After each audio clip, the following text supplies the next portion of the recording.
السلام علیکم۔ آج پیر ہے جون کی 26 تاریخ۔ پاکستان میں سر شام کے 7، بھارت میں 7:30 اور یہاں ہمارے اسٹوڈیوز کی گھڑیوں میں صبح کے 10 بج رہے ہیں۔ وائس آف امریکہ واشنگٹن کی اردو سروس سے میں ہوں خالد حمید، خبروں کے ایک بلٹن کے ساتھ۔ پاکستان کی فوج کے ترجمان میجر جنرل احمد شریف کا کہنا ہے کہ سانحۂ 9 مئی کے واقعات کے بعد فوج نے اندرونی سطح پر تحقیقات مکمل کر لی ہیں اور لیفٹیننٹ جنرل سمیت 3 افسران کو ملازمتوں سے برطرف کر دیا گیا ہے۔ انہوں نے بتایا کہ 3 میجر جنرلز اور 7 بریگیڈیئر سمیت 15 افسران کے خلاف بھی کارروائی کی گئی ہے، جبکہ فوجی عدالتوں میں 102 مبینہ شرپسندوں کا ٹرائل ہو رہا ہے۔ D G I S P R نے عمران خان کی گرفتاری کے بعد ملک میں جلاؤ کھیراؤ کے واقعات کو بغاوت کے مترادف قرار دیا ہے اور کہا کہ جھوٹ پر مبنی پروپیگنڈے سے نوجوانوں کو اکسایا گیا، جبکہ بعض مقامات پر خواتین کو ڈھال کے طور پر استعمال کیا گیا۔ ترجمان نے کہا کہ 9 مئی کے ماسٹر مائنڈز کا تعین کرنا قبل از وقت ہے، لیکن 9 مئی کو نہ بھلایا جائے گا، نہ ملوث افراد اور منصوبہ سازوں کو معاف کیا جائے گا، اور اس دن جو افسران جی ایچ کیو، جناح ہاؤس اور فوجی تنصیبات کی حفاظت میں ناکام رہے ان کے خلاف کارروائی ہوئی ہے۔ میجر جنرل احمد شریف نے کہا کہ فوج کے بارے میں پروپیگنڈا کیا گیا اور کہ اس میں ایک سیاسی جماعت کی طرف جھکاؤ ہے، لیکن درحقیقت فوج کے تمام افسر اور جوان ایک قیادت میں متحد ہیں۔ سپریم کورٹ آف پاکستان نے 9 مئی کے واقعات کے بعد فوج کی زیر حراست 102 افراد کی تفصیلات طلب کر لی ہیں۔ Chief justice of Pakistan justice Umar Ata Bandial کی سربراہی میں 6 رکنی بینچ نے وفاقی حکومت کو ہدایت کی کہ فوج کی زیر حراست افراد کی مکمل تفصیلات فراہم کی جائیں۔ پاکستان میں حکومت نے بین الاقوامی مالیاتی فنڈ کے معطل شدہ پروگرام کو بحال کرنے کی امید پر وفاقی بجٹ میں نئے ٹیکس عائد کرنے کا فیصلہ کیا ہے۔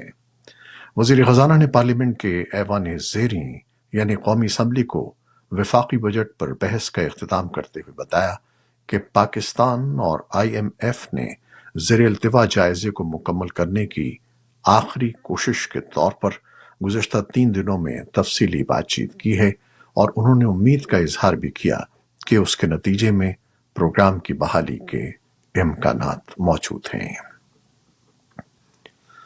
سعودی عرب میں تقریباً 20 لاکھ عازمین حج نے آج بھی یونیسیف کا کہنا ہے کہ افغانستان میں ایک اندازے کے مطابق ہر 3 میں سے 1 بچہ اسکول نہیں جاتا اور ان میں 60% لڑکیاں ہیں۔ یونیسیف کا کہنا ہے کہ اقوام متحدہ کی اس تنظیم نے سن 2023 میں اب تک 60 لاکھ بچوں میں تعلیم کے لیے معاون مواد تقسیم کیا ہے۔ جنوری سن 2022 میں یونیسیف نے 57 ممالک کو 13,862 اعلیٰ کارکردگی والے خیمے فراہم کیے ہیں، جن میں سے 5,661 افغانستان میں تقسیم کیے گئے ہیں، جو بچوں کے لیے موزوں جگہیں اور کلاس رومز بن گئے ہیں۔ افغان طالبان کے سپریم لیڈر نے دعویٰ کیا ہے کہ ان کی حکومت نے افغانستان میں خواتین کی زندگی میں بہتری کے لیے ضروری اقدامات کیے ہیں۔ افغان طالبان کے سپریم لیڈر ہبت اللہ خنزادہ نے عید الاضحیٰ کی تعطیلات سے قبل عوام کے نام اپنے پیغام میں کہا ہے کہ ان کے دور حکومت میں خواتین کو جبری شادیوں اور دیگر ظالمانہ روایات سے بچانے کے لیے ٹھوس اقدامات کیے گئے ہیں اور ان کے شرعی حقوق کا تحفظ کیا گیا ہے۔ اس بیان سے چند روز قبل ہی اقوام متحدہ نے اپنی ایک رپورٹ میں طالبان حکومت کی جانب سے خواتین پر عائد پابندیوں کے بارے میں اپنی تشویش کا اظہار کیا تھا۔ بھارت کی وزیر خارجہ نرملا سیتا رمن نے بھارت میں اقلیتوں سے متعلق امریکہ کے سابق صدر باراک اوباما کے بیان پر شدید تنقید کی ہے، اور ایسے موقع پر جبکہ وزیر اعظم نریندر مودی امریکہ کے اسٹیٹ وزٹ پر تھے،